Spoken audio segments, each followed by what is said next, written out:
Odisha police रास्ता उपरे आपण मानक पाई एणु आपण माने रास्ता को न बाहरी घर भितरे सपरिवार खुशी रे एवं सुरक्षित रुहंतु एवं अन्य मानक सुरक्षा रहिया को दियंतु। मोर गोटे 2 वर्षर झी अच्छी सी मते बहुत खोजे मोर भी बहुत इच्छा ता पाखक टिके जीवाई ताकू टिके गेला करदेबा मो बापा एपेंडिक्स ऑपरेशन होती से घरे एका रुहंती मो भाभी छुट्टी नहीं कि घरे को जाकि पाखर रही बोली किंतु ए परिस्थिति किसी चिंता भी कर पारुनी। लोक जदि बिना काम जदि रास्ता को न आसते आम भी टिके समय पाई था निज परिवार संगे समय बितेवाई। ये ढू ढू खरारे क्या छिड़ा भल लगे आम ये खरारे छिड़ा हो आपण परिवार सुरक्षा पाई।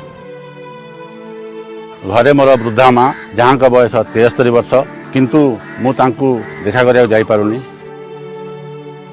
लोक मान सेवा करने चाकरी करूँ आम लोक मान धन जीवन रखापी आम 24 घंटा ये सेवा करूँ आपण मैंने टिके घरे रहिले मो वृद्ध बापा माँ को जाई देखा शुणा करी।